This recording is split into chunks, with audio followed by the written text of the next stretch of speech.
Vamos a continuar entonces con lo que viene, que es esta parte. Confirmen si están viendo la presentación, por favor. ¿Sí? Sí, profe. Bueno. Significa que no voy a tener que escribir tanto. Bueno, el título es valoraciones, digamos que sería la última parte de las disoluciones, ¿ya? Valoraciones, titulaciones, o del inglés también es importante esa palabra porque a veces aparece con ese título por ahí en los textos o en el internet o donde quieran consultar, titration. Esto es una técnica experimental, ¿ya? Que más de alguna vez la han hecho ustedes. Se usa un matraz, Erlenmeyer o un vaso, una bureta, que es este cilindro, ¿no es cierto?, que tiene graduación y que tiene una llave para controlar el paso del líquido, y un soporte, obviamente, que atrapa a la bureta allí con una pinza arribita. Y acá tenemos una solución indicadora que permite ver el punto final que se llama de la titulación. Es un cambio de color que ocurre acá abajo. Aquí, ¿no es cierto?, por ejemplo, estamos viendo cómo una disolución ácido-base, por ejemplo, era inicialmente transparente, se agregó un poco de líquido desde arriba y con este indicador que se le echó, hubo un cambio, se pudo ver que hubo un cambio de color. Cuando hay ese cambio de color, se llama el punto final, y uno detiene el paso del líquido desde la bureta. Y allí anota cuánto gasto. 5 ml, 6 ml, qué sé yo, 15 ml, depende la cantidad que haya gastado. En términos generales, puede que en algún momento lo hayan trabajado en el laboratorio, en el colegio, a lo mejor. Y bueno, es así la cosa. ¿Qué es la titulación o valoración? Es una técnica experimental que permite evaluar la capacidad de combinación que tiene una sustancia frente a otra que se conoce como patrón primario. Entonces, el patrón primario es la sustancia, digámoslo así, top, de la cual estamos hablando. Es una sustancia especial que es o que reúne condiciones características que la hacen ser distinta. Vamos a distinguir sustancias comunes, por ejemplo, cloruro de sodio, hidróxido de sodio, y patrones primarios. Digamos que los patrones primarios tienen todo lo que las sustancias comunes u ordinarias no tienen. Por eso son tan especiales las sustancias patrones primarios. Este patrón primario tiene ciertas propiedades entre las cuales destacan el alto grado de pureza. Es decir, no tiene ningún contaminante prácticamente, ¿cierto? Si yo digo que tengo un frasco de patrón primario, deberé tener la certeza de que esa sustancia es pura. Profe, ¿Sí, mija? ¿Sí? ¿Te escuchó? ¿Aló? ¿Alguien me dijo, profe? sí, profe, yo, perdón que se me había apagado el micrófono. Es que no entendí qué es lo que es una valoración, no entendí qué es lo que significa que se evalúe su capacidad de combinación. Por eso, vamos a ver cómo se combina químicamente esto, ¿ya?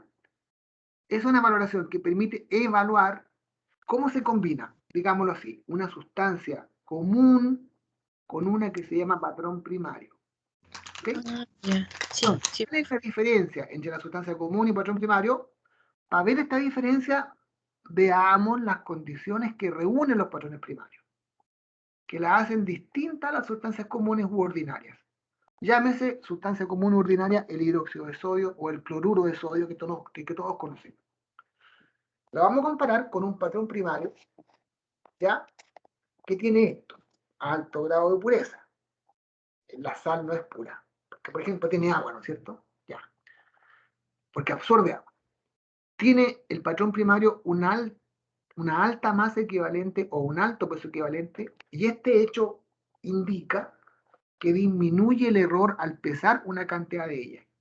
Ya, la propia naturaleza de la sustancia hace que no se cometan errores al pesar o masar una cantidad. Tercero, no es higroscópica. ¿Qué significa eso? Que no absorbe agua, que no absorbe humedades del ambiente. ¿Ya? Eso, por ejemplo, en este minuto, que es una alta humedad ambiental, imagínense cuando hay neblina, qué sé yo, en las mañanas de invierno ahora. Imagínense que estamos en el laboratorio y vamos a pesar, como antes lo dijimos, qué sé yo, 1 gramo de hidróxido de sodio. Lo ponemos en un platito en la balanza, ¿no es cierto? Y la humedad ambiente es alta, ahí en el ambiente del laboratorio.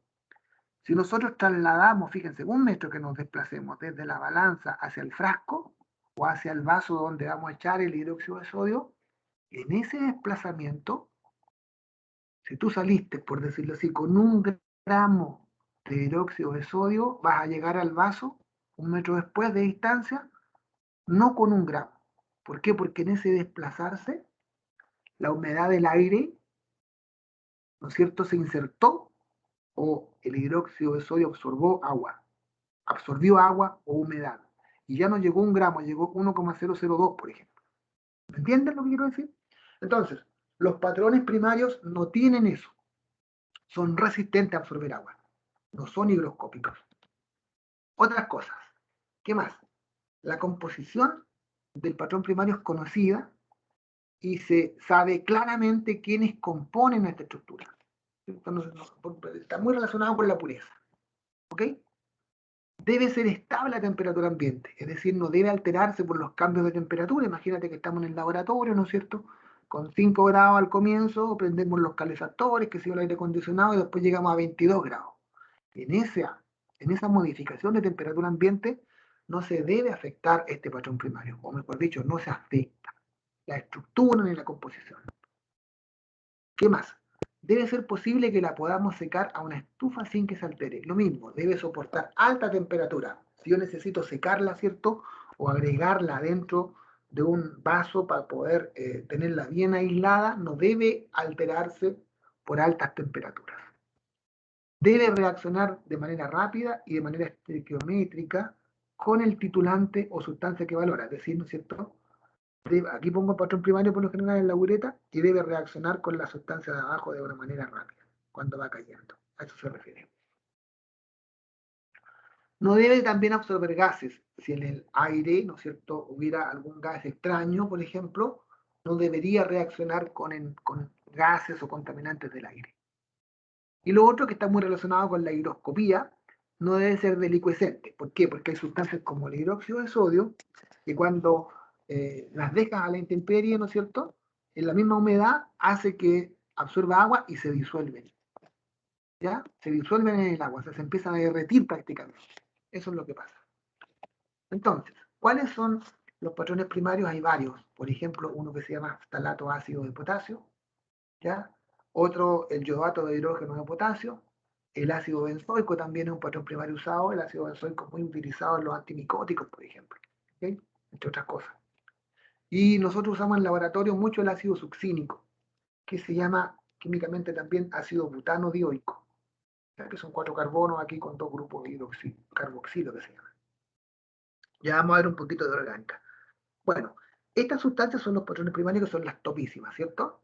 Entonces, ¿cuál es la cosa? Fíjense bien. Con una valoración ahora, con esta técnica de la cual estamos hablando, nosotros podemos determinar la real y verdadera concentración de una sustancia. ¿Por qué? Porque cuando antes les dije, ¿no es cierto?, por ejemplo, prepare 250 ml de hidróxido de sodio al 1 normal, por ejemplo, o al 0,1 normal, ¿no es cierto?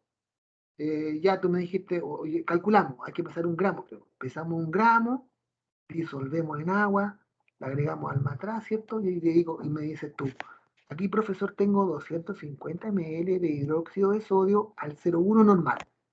Eso es teórico. Ese 0,1 normal que tú calculaste y que preparaste tu solución es teórico. ¿Por qué? Porque la sustancia de hidróxido de sodio es muy, ¿no es cierto?, es muy común. Y le pasa todo lo que dijimos que le pasaba. Absorbía agua, no es estable térmicamente, ¿no es cierto?, no es totalmente pura. Entonces, yo digo, teóricamente es 0,1 normal, pero a lo mejor no es 0,1. Entonces, ¿cómo sé yo si realmente cuál es su verdadera normalidad? Con una valoración. Entonces, ¿Por qué? ¿Por qué decimos esto? Cuando preparamos una disolución de una sustancia común como el hidróxido de sodio, por ejemplo, su normalidad no refleja la verdadera concentración del soluto en ella. O sea, ese 0,1 teórico a lo mejor es 0,109, a lo mejor es 0,098 en la realidad. A eso me refiero. Por esta razón, a la concentración normal de una sustancia común se le llama normalidad teórica, NT.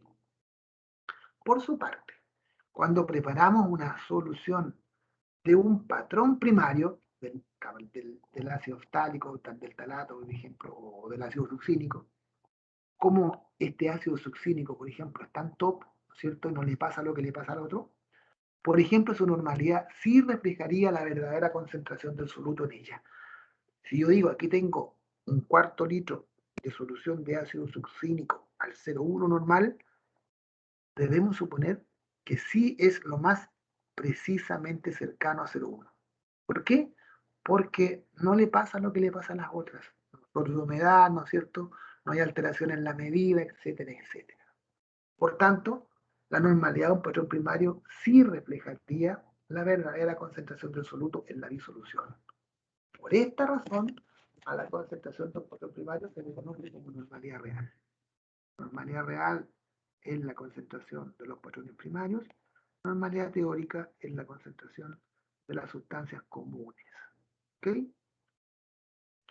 La normalidad real de una disolución es posible determinarla a través de un factor de corrección que indica el número de veces que la normalidad teórica está contenida en la normalidad real.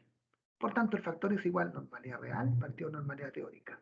Así entonces, normalidad real va a ser factor por normalidad teórica. Ese dato siempre se entrega. Veamos los ejemplos. Antes de los ejemplos, quiero hablar de los indicadores. Acuérdense que aquí le echamos un indicador abajo, ¿cierto? ¿Qué es lo que es un indicador?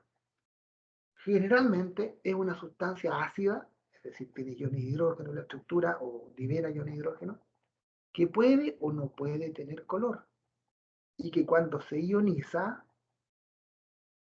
cambia de color. ¿Ven? Aquí no tenía color, se ionizó, se partió en iones y cambió el color. Por ejemplo, el indicador ácido-base más conocido que usamos en el laboratorio es la disolución alcohólica de fenolftaleína. Es decir, la fenolftaleína la disolvemos en alcohol y no en agua porque no se disuelve en agua. ¿Ya? El cual, en el medio ácido, tendrán que recordar algunos que vieron esto, es transparente y el medio básico es rosadita o fucsia. ¿De acuerdo? Si está metida con un ácido, la fenolftaleína, no hay color. Si está metida en una base, en un medio básico, es coloreada con este colorcito rosado. ¿Ok? Entonces, aquí se define primero el punto final de una valoración. ¿Qué es lo que es el punto final? Momento de la valoración en que la solución valorada, que está acá abajo en el atrás, cambia de color. Es en este instante que la valoración se acaba, por lo que se debe cerrar la llave de la bureta. Cuando veo el cambio de color, cerré la bureta y anoté cuánto cayó desde arriba. 5 ml, 0,6 ml, 6,5 ml, qué sé yo. ¿De acuerdo? Dice, y se registra el volumen de la cantidad de sustancia que valora. Solución valorada abajo, solución que valora arriba. Punto equivalencia. Y aquí viene lo que les decía antes, equivalentes. Es el instante de la valoración en el que los equivalentes de las sustancias que reaccionan, de la sustancia que está aquí con la sustancia que cae, ¿ya? De las sustancias que reaccionan, son iguales. Es decir, cuando los equivalentes de la solución valorada son iguales a los equivalentes de la solución que valora. Eso es el punto de equivalencia. Pero ¿cuál es la diferencia con el punto final? Prácticamente ninguna. La diferencia está en que el punto final yo lo puedo observar y el punto de equivalencia más o menos yo lo aproximo. ¿Cómo es esto? Por lo general, el punto final nunca coincide con el punto de equivalencia. Por esta razón, toda valoración puede tener un error, pero este error lo podemos disminuir o minimizar de dos formas. Primero, usando indicadores adecuados. Y bueno, esos indicadores adecuados es tarea, ¿no es cierto?, de tus profesores que te dicen, use este indicador, ¿no es cierto? Esto es lo que vamos a hacer para esta, porque se conoce cuál hay que usar. Eso ya es labor de quien te ayuda o de quien te asesora en el laboratorio. Y en segundo lugar, y esto lo podemos hacer nosotros, debemos repetir por lo menos una vez la valoración para obtener un promedio en el volumen del gasto de solución que valora que cae desde arriba. ¿Qué significa esto? Que si yo, por ejemplo, tengo, ¿no es cierto? Veámoslo acá. Aquí lo vamos a ver. Voy a tener, por ejemplo, ácido acá, ¿no es cierto? Tengo ácido, decía fenolftaleína. La fenolftaleína en medio ácido es transparente. Y acá arriba tengo hidróxido de sodio. Ácido succínico acá, que es el patrón primario, ¿cierto? Y acá arriba le pongo el hidróxido de sodio, que sería la solución común. Incluso lo puedo poner donde quiera, por si acaso, a lo mismo. Salvo que si pongo el hidróxido de sodio acá abajo, me va a quedar rosado. Pero bueno, como puse el ácido acá abajo, me quedó transparente, porque le agregué ese indicador. Entonces empiezo a dejar caer gota a gota, ¿cierto? Empiezan a reaccionar y va a llegar un momento en que me cambia el color. Cuando cambió el color, cerré la llave, ya noté. Si por ejemplo, si la primera vez yo gasté 10,5 ml, repito el proceso. Gasté 10,5 ml de hidróxido de sodio, ¿cierto? Lo anoté ese valor. Limpio todo otra vez, le echo la cantidad, ¿no es cierto?, de ácido succínico, le echo la fenolftaleína, me queda transparente, y vuelvo a cero si quiero, arriba, vuelvo a cero, o parto de 11, por ejemplo, y dejo caer nuevamente. Cambió el color, manteniendo el mismo color anterior, y obtuve 11 ml. La primera vez 10,5, la segunda vez 11 ml, es un número muy aceptable, por tanto saco el promedio, 10,75, 10,8 ml es mi promedio más o menos de gasto. Pero si la primera vez gasto 10 ml y después gasto 18,5, algo anda mal, hay mucha diferencia. Si la primera vez gasté 10 ml y la segunda vez gasté 2 ml para el cambio de color, algo pasó. Lo tengo que hacer otra vez. Por tanto, con un más o menos 2, cuando mucho, entre 10 y 12, por ejemplo, o 10 y 8, ahí puedo, ¿no es cierto?, decir, estoy bien. Saco el promedio y eso es prácticamente el punto de equivalencia. Así, ¿no es cierto?, yo acerco el punto final a lo que me interesa, que es el punto de equivalencia. Y ahí, con ese valor me quedo. Esos 9 ml, por ejemplo, que se quede de promedio, o esos 10,8 ml que se quede de promedio, es el valor que yo utilizo para hacer mis cálculos. Hago todo esto y guardo ese valor, y con ese valor yo hago los cálculos. ¿Ok? Entonces, para determinar los equivalentes, tengo dos fórmulas. Fíjense bien. Muy conocida esta fórmula, ¿cierto? Gramos partidos más equivalentes, ya la conocemos. Y una segunda, para estos efectos, que tiene que ver con la volumetría. Yo calculo equivalente, multiplicando volumen en litro por normalidad real. ¿Ok? Normalidad real es normalidad teórica por tractor. Todos esos datos me los dan. Entonces, ¿cómo yo hago el cálculo? En el punto de equivalencia, ¿qué es lo que sé? Que los equivalentes de la disolución valorada, casi siempre está abajo, son iguales a los equivalentes de la disolución que valora, lo que está arriba. Ahora, reemplazo en vez de equivalente, ¿qué pongo? En vez de poner equivalente, pongo esta fórmula. Gramo solución valorada dividido en masa equivalente solución valorada. Y acá a la derecha pongo esta fórmula. En vez de equivalente, pongo volumen en litros de disolución que valora por normalidad real de disolución que valora. ¿Ven? ¿Por qué uso esta fórmula? Claro, porque como acá yo sé, por ejemplo, ven que yo uso esta fórmula porque yo gasto 5 ml y yo puedo cambiar a litro. Y además tengo la normalidad, ¿no es cierto? Que es un valor que me dan. Así que por eso uso esa fórmula. Por lo tanto, como quiero sacar los gramos, dejo los gramos solitos aquí y esto que está dividiendo pasa a este lado multiplicando. Y así me queda. Gramos de disolución valorada, que está abajo, es igual al volumen en litro de disolución que valora por normalidad real de la solución que valora por la masa equivalente de la disolución valorada. Y bueno, mucho más específico me queda. Volumen de disolución que valora, normalidad real es la normalidad teórica por el factor. Cuando me dan una normalidad y un factor, la real es el múltiplo de las dos. Si me dan una sola normalidad, esa es la real de inmediato. Si me dan factor, bueno, multiplico nada más. Y la masa equivalente va a depender de, veamos de qué depende. Veamos un ejemplo. El problema 17, que está en la guía, ¿no es cierto? Está resuelto tal cual yo lo copié de ahí. Veamos lo que nos están pidiendo. Nos dicen una introducción. El agua oxigenada, peróxido de hidrógeno, todo el mundo lo ubica, es un agente que inactiva muchos sistemas enzimáticos en plantas levadoras. Aquí viene el problema, un ejercicio. Se analiza una muestra de un caldo de cultivo de una cepa de levaduras para determinar el contenido de peróxido de hidrógeno. Para esto, valoramos una muestra de 50 ml. Aquí se le puede ocurrir al profe 70 ml, 100 ml, 500 ml, 800 ml, 5 litros, 10 ml, lo que se le ocurra al gallo escribir, o al que propone el problema, o al que está operando. Se le ocurrió 50 ml. ¿Ya? ¿Qué es lo que hizo acá? Acá abajo le echó 50 ml. ¿De acuerdo? 50 ml de una muestra. Sabe que allí hay peróxido de hidrógeno. ¿Cuánto hay? Esa es la clave. ¿Cómo voy a saber eso? Por una valoración. Entonces, eché los 50 ml de la muestra y le agregué un indicador adecuado, ¿cierto? Ya, esa es la idea. Entonces, se valora con permanganato de potasio 0,1 normal, factor 1,2. Como me dieron factor, esta es la normalidad teórica. ¿Y cuánto gasté? 6,5 ml de esta solución para llegar al punto final o punto de equivalencia.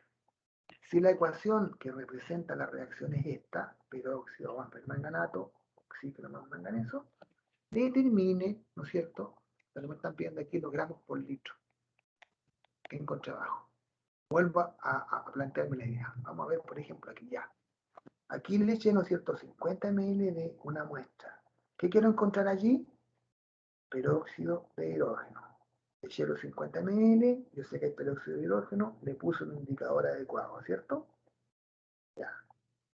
Acá arriba lo que eché, permanganato de potasio. Dejé en cero la ureta, ¿no es cierto? Y ese permanganato tiene una normalidad teórica 0,1 y un factor tanto, 1,12, no sé cuánto. ¿Ya? ¿Y cuánto gasté? Para que se cambiara el color, 6,5 ml gasté. Eso dice que gasté. Entonces, con esos datos, yo hago el cálculo. Vean, pues. Para calcular los equivalentes se tienen dos expresiones. Ya lo dije antes, lo repito. Gramos partidos más equivalentes o volumen por normalidad real. ¿Ya? La normalidad real se obtiene multiplicando la teórica por el factor. Como me dieron esa normalidad teórica y ese factor, el múltiplo es la real. El concepto de masa equivalente, que se entiende en este caso como la cantidad de sustancia, bueno, esta es la definición, no se preocupen de eso, ¿no es cierto? Se determina a través de qué? Dividiendo la masa molar en 2. ¿Y por qué en 2? Porque esta es la reacción que está involucrada. ¿Cómo sé yo eso? Como es una reacción redox, ¿cuáles son las famosas unidades de reacción? Y lo saben ustedes, los electrones inusuales. Saben que aquí el oxígeno tiene menos 1 porque están los peróxidos, y aquí está el 0. De menos 1 pasa a 0, ¿cuántos electrones hay? 1. Pero como son 2 oxígenos, el total son 9 electrones. Por eso divido en 2. Aquí está la explicación. Las unidades de reacción son 2. 2 electrones cedidos en su oxidación, ¿no es cierto? El oxígeno en el peróxido tiene menos 1 y al oxidarse pasa a 0 acá en el oxígeno O2. Por tanto, debemos considerar que es un electrón. Claro, de menos 1 a 0 hay 1, pero como hay 2 oxígenos, ¿no es cierto? El número de electrones es igual a 2. Por tanto, la masa equivalente es masa molar partido en 2. Ahí tengo todos los datos ahora. Me meto en la fórmula. Y entonces, ¿qué tenemos? Que en el punto de equivalencia, equivalentes de solución valorada, lo que ando buscando, que son los de peróxido, son iguales a equivalentes de solución que valora, los de permanganato. Reemplazo. gramos de peróxido partido en su masa equivalente, debería ser ahí, antiguo equivalente, igual, volumen en litro que gasté, o normalidad real del manzana. Dejo solo los gramos, que es masa equivalente a la hueso pastelado. ¿Cómo tengo los gramos de peróxido? Volumen que gasté 6,5 ml de permanganato, pero debe ser el litro, me dice ahí, cambia litro, 0,0065. Normalidad real es la normalidad teórica, 0,1, por el factor 1,2. Por la masa equivalente o peso equivalente del peróxido, que es la masa molar del peróxido, 34, dividido en los dos electrones. Hago todo el cálculo y me da 0,01326 gramos, que lo encuentro en los 50 ml de muestra que yo tomé. Hay 0,013 en 50, pero me pidieron gramos por litro. Por lo tanto, ¿qué es lo que hago? 0,013 en 50, X gramos en un litro. Aplico, ¿cierto? 20 veces 50. Y me da el resultado 0,2652 gramos de peróxido por litro. ¿Ven? No es tan complicado. Uno se mete aquí nomás, esta fórmula la va a usar siempre. Gramos de lo que me pidan, acá. Y esta masa equivalente pasa para acá. Y reemplaza, si no es tan complicado. Parece sí complicado, pero no es tanto. Ya van a ver los ejercicios. ¿Alguna pregunta?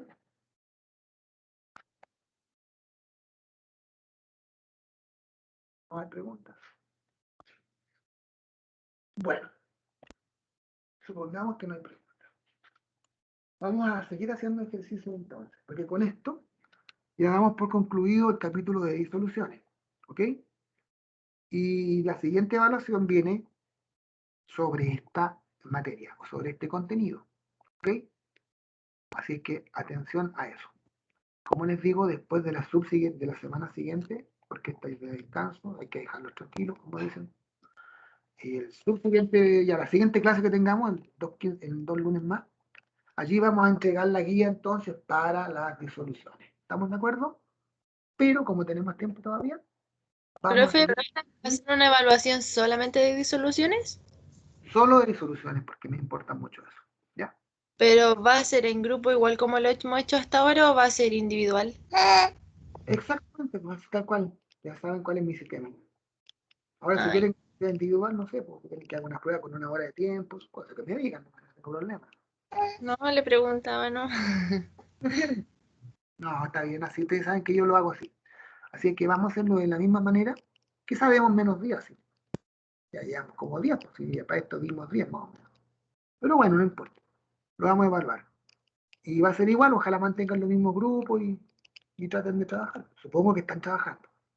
Bueno, como para el miércoles, yo creo que van a empezar mañana a preocuparse recién. Creo, pero me equivoqué. Ya, ¿alguna otra pregunta sobre esto? Para que vayamos a los ejercicios, que son complementarios. Si ustedes me dicen que están viendo esto, se los agradecería. ¿Sí? ¿Me apunte esto? Sí, profe, se ve. Bueno, elegí algunos ejercicios tipo, ¿no es cierto?, que son los que me interesa rescatar más o menos de la guía. Los otros, obviamente, también son muy importantes, los pueden hacer para adiestrarse. Pero vamos a ir, ¿cierto?, por ejemplo, el 13, y les voy a revisar uno de valoraciones para que no mezclemos tantas las cosas. Creo que por aquí, déjenme ir al de valoraciones, que está acá. No está ahí. Este mismo, el 20. Si ustedes ven su ejercicio 20 de la guía, ¿ya? Pueden verlas en este minuto si quieren. ¿Qué es lo que están planteando allí? Dicen que se determina, me parece, claro, se hace reaccionar, ¿no es cierto?, una cepa de una muestra de alcohol. Imagínense que hay, de esto no sé si han visto cómo se saca cómo se hace el vino artesanalmente. Imagínense que nos quedó, ¿cierto?, un resto allí, después eh, de haber apresionado a la uva, ¿cierto?, y haber hecho fermentar todo esto, qué sé yo. Entonces nos quedó una muestra de esos residuos. Se supone que aquí tengo alcohol etílico. Entonces quiero ver cuánto alcohol etílico tengo allí. ¿Qué es lo que hago? Saco 70 ml de esa muestra. Medí 70 ml. Como dije, pude medir 50, pude medir 100, pude medir 2 litros. No me ocurrió 70. Para saber cuánto alcohol hay aquí, que va a ser la solución valorada, yo lo hago reaccionar con el famoso dicromato de potasio que muy bien conocen, ¿no es cierto? Y cuando reacciona el alcohol con esto, ¿qué pasa? Alcohol etílico más dicromato, se forma ácido más cromo 3, ¿cierto? Esa es la reacción involucrada. Entonces, tomo los 70 ml de muestra, le agrego el indicador, pongo en cero acá, ¿no es cierto?, el dicromato, la solución de dicromato, que tiene 0,15 normal y factor 1,11, dejo caer gota a gota, voy agitando, cuando cambia de color me doy cuenta que he gastado 23,5 ml. Repetí, ¿no es cierto?, la cuestión otra vez para asegurarme y me dio lo mismo ya, 23,5 ml. Ese es mi punto de equivalencia. Entonces, conclusiones. Para valorar 70 ml de muestra donde hay alcohol, necesité gastar 23,5 ml de solución de dicromato de potasio, 0,15 normal, de factor 1,11. Pregunta, ¿qué pregunta me hace? ¿Cuántos gramos por litro de alcohol encontraré acá? Eso me están preguntando. ¿Ok? Con estos datos, yo recuerdo las formulitas que les dije para sacar equivalentes. Gramos partido más equivalente y volumen en litro por normalidad real. ¿Ok? Entonces, dice, y aplico mi teoría y lo que estudié. Yo sé que en el punto de equivalencia, los equivalentes de la solución valorada, es decir, los equivalentes de alcohol, son iguales a los equivalentes de la solución que valora dicromato. Delante, la valorada era el peróxido de hidrógeno y lo que valoraba era el permanganato de potasio, KM-4. Ahora cambian los protagonistas, ¿ven? Es lo mismo. Entonces, equivalentes de alcohol que ando buscando, igual a equivalentes de dicromato, que es lo que valora. Equivalentes de alcohol, igual a equivalentes de dicromato. Reemplazo. Gramos, ¿por qué uso esta fórmula aquí? Porque si yo reemplazo esta fórmula, aparecen los gramos que me dan, que es lo que necesito buscar, ¿ven? Gramos partido en la masa equivalente del alcohol, igual volumen en litro de dicromato por normalidad real. ¿Por qué uso esto? ¿Por qué uso esta fórmula? Porque yo tengo un volumen que gasté y tengo una normalidad real. Me conviene. Como quiero sacar gramos, dejo solo los gramos. Gramos de alcohol igual volumen en litro por normalidad real, que es normalidad teórica, por factor, porque me dieron una normalidad y un factor. Si me dan solo la normalidad, se supone que es real. Por la masa equivalente del alcohol. Tengo el volumen en litro que gasté. Eso es lo que gasté, de dicromato, por eso le pongo el apellido. No uso ese, sino que uso allá. Normalidad teórica, factor ahí. Y masa equivalente va a ser masa molar del alcohol dividido en los famosos electrones en juego. ¿Cuántos electrones en juego hay de acá a acá? Esto lo hemos visto hasta el cansancio, 4 electrones. ¿Correcto? Y ahora, reemplazo nada más. Volumen en litro. Gasté 23,5 ml, pero el litro me queda 0,0285 litros. Normalidad teórica dice que 0,15, factor 1,11, más equivalente al alcohol en la masa molar del alcohol, que me llaman el dato, dividido en los 4 electrones. Hago todo el cálculo y obtengo 0,045 gramos de alcohol en 70 ml. Me pidieron en litros, en mil. Bueno, si hay 0,045 en 70, ¿qué habrá en mil? 0,643 gramos por litro. ¿Ok? Eso es el resultado que me piden calcular. Porcentaje, volumen, volumen. También me piden eso. Yo debo saber, una fórmula que tengo para calcular porcentaje, volumen con todos estos datos es dividir los ml de soluto en los ml de disolución y multiplico por 100. ¿Cierto? Por ejemplo, voy a tomar este referente. 0,643 gramos en 1 litro o 1000 ml. Entonces, estos gramos con la densidad del alcohol los voy a cambiar en ml. ¿De acuerdo? Yo sé que la densidad es masa partido en volumen. Tengo densidad, tengo masa, cambio volumen. Masa partido en densidad, 0,643 gramos, partido en su densidad, me la entregaron como dato, me da, ¿no es cierto?, 0,815 ml. ¿De acuerdo? Aquí puede haber un error. 0,643 0,643, 0,789. Confirmado, 0,815 ml de alcohol. Es decir, estos gramos es lo mismo que estos ml. Si yo pusiera 0,815 ml en la balanza, me daría este valor. Bueno, tengo este volumen y tengo este volumen de soluto y este volumen de disolución. Por tanto, ml de soluto, ml de disolución por 100. Y ahí doy respuesta a lo que me piden. 0,815 ml en 1000 ml multiplicado por 100 me da un volumen de 0,0815%. O sea, un alcohol que no le hace daño a nadie. Porque imagínense, no es ni un grado, ni 0,1 grado de alcohol. Ni 0,1, ¿de acuerdo? O sea, es la nada mismo. Un alcohol muy malito que no sirve para nada prácticamente. ¿Correcto? Esa es la idea. Pero acuérdense que el volumen son lo mismo que los grados alcohólicos. Grados alcohólicos, con T, no con N. Grados. Ya. También me pidieron la normalidad. Bueno, puedo tomar el mismo referente este. Yo sé que hay 0,643 gramos en un litro. Por tanto, la normalidad, gramos soluto, 0,643. Más equivalente al soluto, en la masa molar partido los 4, ¿se acuerdan? De 11,5. Y yo sé que esto está en un litro. Y así las cosas, 0,056 normal. Creo que me parece, ayer me di cuenta, parece que los datos no están muy católicos en las respuestas que les di. Así que por favor, tomen estos datos como válidos. Si hay alguna diferencia con los datos que puse como respuesta en la guía, quédense con esto ya, porque esto lo hice con harto detalle anoche. ¿Ok? Ya. ¿Alguna duda con este ejercicio? No creo. No creo. Ya. Veamos, por ejemplo, otro ejercicio. El 32 de la misma guía, si ustedes ven, el 32 de la misma guía nos dice, si tengo medio litro de solución 2 molar de ácido clorhídrico, ¿ya? ¿Cuántos equivalentes tengo en 500 ml o en medio litro? Entonces, si es 2 molar y me piden equivalentes, bueno, los equivalentes tienen que ver con la normalidad, ¿cierto? Y la molaridad con los moles.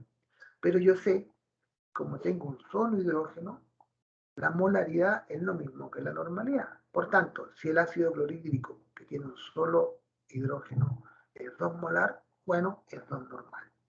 ¿Entiendes? ¿Qué me dice 2 normal? Que hay 2 equivalentes del ácido en 1000 ml. Habrá X en 500. O sea, la mitad. Va a haber un equivalente en medio litro o 500 ml. Así de fácil. ¿Ya? Ahí lo pueden ir viendo ustedes cuando vean su ejercicio, lo hacen y comparan con esta respuesta. Igual pasa con el ejercicio 30, ¿no es cierto? Que está un poquito antes, que dice que hay 50 ml de ácido sulfúrico 2 molar. Esa es la masa molar.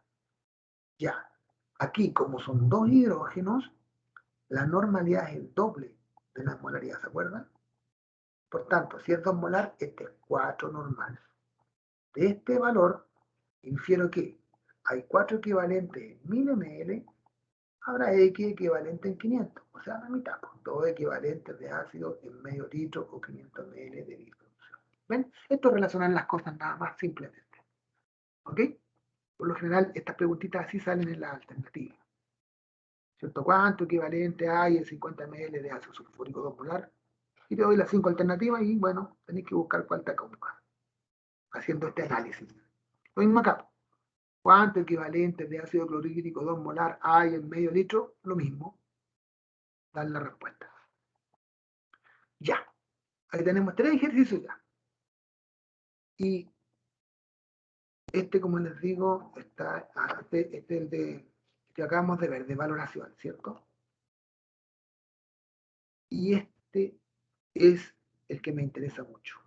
Este sale, siempre sale. Puede salir algo parecido a esto. Ya, hagamos este. El 22. 22 de la guía, obvio con eso, con la guía. Dice que tenemos una ampolla, una cápsula, como queramos llamarle, que tiene un cuarto de litro de cloruro de sodio al 0,9% masa volumen. Tensor fisiológico que ustedes conocen, ¿no es cierto? Pero tengo un cuarto de litro. De aquí sacamos 50 ml, lo vamos a echar a un matraz adecuado y le agregamos 50 ml de agua. 50 más 50 me quedaron 100 ml de solución diluida, ¿cierto? Y dice que estos 100 ml se inyectan, parece, a un paciente, algo así, lo que dice el problema. Sí. ¿Ok? Entonces, van preguntando por partes. Primero, ¿qué normalidad hay inicial acá, en la ampolla? ¿Qué normalidad tengo aquí, inicialmente? Bueno, este es mi referente. Yo sé que si tuviera 100 ml, ¿qué me dice esto?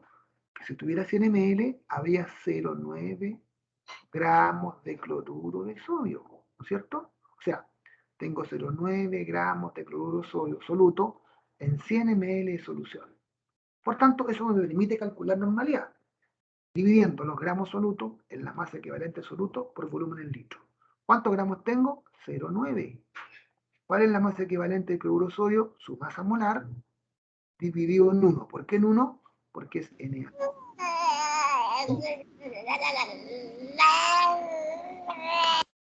Ya, entonces, ¿no es cierto? Hago esta división, me da 0,154 normal. Profe, ¿Sí? es que yo le quería hacer una consulta. ¿Por qué en la parte de los gramos le pone 0,9 si dijo que habían 100 milímetros, pero el 0,9 deberían ser en 250, ¿o no? Porque es un cuarto de litro. No, no. Mira, la concentración que tú no vayas a cambiar, porque fíjate en los suelos fisiológicos de este tipo, estas soluciones parenterales que dijimos el otro día, Sí. las bolsas dicen 0,9%. Si era masa volumen, pero es masa volumen. 0,9%. ¿Qué significa que sea 0,9%? Eso es lo que debes tú tener bien claro. Que hay 0,9 gramos por cada 100 ml. Tú puedes tener un litro acá, puedes tener 5 litros, puedes tener 500 ml, puedes tener 800 ml, pero eso, si te dice eso, es que hay 0,9 gramos por cada 100 ml, siempre, por cada 100 ml. Ah, entonces en un cuarto de litro debería haber debería ser más de 2. Mucho, 2,35 se me equivoco. Ah, ya, ya. Ahora lo entendí. Entonces, en ese referente que tú tomes, ¿cierto? Si tomas 100 ml, bueno, mantén acá. Por tanto, los gramos que hay en 100 ml son 0,9. ¿De acuerdo? Ya, gracias, profe. Ahora sí lo entendí. Sí, Día de la Madre. Gracias. Ya. Bueno, entonces tengo 0,9 gramos, ¿cierto? Su masa equivalente es la masa molar partido en 1. Y bueno, si tomé 0,9 gramos, ¿en cuánto volumen está los 0,9 gramos? En 0,1 litro, en 100. Y ahí saco la normalidad. ¿De acuerdo? Ya. Luego me preguntan, moles de cloruro de sodio en la ampolla, acá, o en la cápsula, después que saco los 50 ml. ¿No es cierto? Claro, tenía 250. Si saqué 50 me quedaron 200, ¿de acuerdo? O sea, tengo que ver cuántos moles tengo en 200. Pero para eso me voy a preocupar primero de ver cuántos gramos tengo en 200. Yo sé que tengo 0,9 en 100 siempre. Ahora el doble en 200, ¿ven? Porque me quedaron 200. Por lo tanto, 1,8 gramos de NaCl tengo ahí una vez que saqué los 50, me quedaron 200 ml. ¿Y cuántas sale acá adentro? 1,8 gramos. Pero me pidieron moles, entonces cambio los moles, los gramos a moles. 1,8 partido en la masa molar me da 0,031 moles de cloruro de sodio. Hay en 200 ml. ¿De acuerdo? Eso. Así de fácil. Ya. Luego me dicen, y esto es lo que tenemos que ir con más fineza. ¿Cuántos miliequivalentes de sodio solito inyectamos, ¿no es cierto?, a la sal? O digamos al paciente, digamos así. ¿Cuántos miliequivalentes de sodio se le inyectan? Vamos acá. Saqué 50 ml, le eché 50 ml más, entonces me quedaron 100 ml, ¿cierto? 100 ml de solución diluida, que esa es la que se va a pasar ahí en 1 hora, no sé, por microgoteo, en media hora, en 10 minutos, no sé cuánto. ¿Ok? Entonces, la persona va a recibir 100 ml donde viene sal. Entonces, ¿cuánta sal viene ahí? Lo que viene en los 50 ml. Porque aquí no había nada. ¿Cuánta sal llega acá? La sal que llega en los 50 ml, pues, ¿no es cierto? ¿Cuánta sal hay en 50 ml? Si hay 0,9 en 50 hay la mitad. ¿Aquí cuánta sal llega? 0,45 gramos llega acá. Y le agrego más. 0,45 gramos. Entonces, vean bien. Dice, la sal que se inyecta viene en los 50 ml. Viene en los 50, ¿cierto? ¿Cuánta viene? Si hay 0,9 en 100, habrá X en 50, es decir, 0,45 gramos de sal llegan acá. 0,45 gramos. Pero aquí hay sodio y cloro. Y me están preguntando solo por el sodio. Aíslo el sodio. Por tanto, ¿cómo lo aíslo? Yo sé que si tuviera 58,5 gramos de cloruro de sodio, habrían 23 gramos de sodio. Pero como solamente tengo 0,45 gramos en mi solución diluida, ¿cuántos gramos de sodio hay? 0,177 gramos. O sea, que esa es la cantidad de gramos que se inyectaron prácticamente en los 100 ml que hay en total. Por tanto, el tipo me está pidiendo 1000 equivalentes. Yo llego a gramos. Para eso, primero cambio a equivalentes. ¿Cómo cambio equivalentes? Gramos, que son estos, dividido en la masa equivalente del sodio, que es la masa atómica, que es 23, dividido en 1 porque es una sola carga, ¿no es cierto? Una sola carga. Por tanto, son 7,7 por 10 elevado a menos 3 equivalentes de sodio. Pero el tipo más jodido me pidió 1000 equivalentes. Claro, le cambio de equivalente a 1000 equivalentes. ¿Cómo lo hago? Multiplicando por 1000. Porque un equivalente igual a 1000 equivalentes, los 7,7 por 10 a la menos 3 igual a X. Entonces multiplico eso por 1000 y me da 7,7 mil equivalentes de sodio Lk2. ¿Ok? ¿Se entiende? Eso más o menos es la idea. Este tipo de ejercicios, pero pónganle la claridad que se los voy a preguntar. Así es lo que deberían más o menos manejarse. Y vuelvo a insistir, si ustedes toman, insisto, otra vez diciéndolo, vean una etiqueta, por favor, los que tengan más, las que trabajan ahí, ¿no es cierto?, con esto todos los días, vean qué información trae la etiqueta. Le apuesto que el ion sodio viene en 1000 equivalentes. Y déjenme mentiroso en la próxima clase. Que más de alguna de ustedes yo sé que trabajan, ¿no es cierto?, en clínica, en hospitales. Vean en esta semana la oportunidad del cloruro, de cómo viene la información. 1000 equivalentes de sodio por tanto ml, algo así. Me dicen, pero tenía razón o no, o está equivocado. Por favor, háganlo. O vean en internet, busquen una etiqueta de esto. Por eso es importante saberlo así. Ya, ¿alguna pregunta hasta ahora? Bueno, yo creo que es buena hora para hacer otro quiebre, el último. Son las 10:30, a las 10:45 volvemos, ¿les parece? Hasta que continuamos con la tercera parte. Ya. 15 minutos más entonces, de vuelta. Voy a cortar la grabación para que nos relajemos.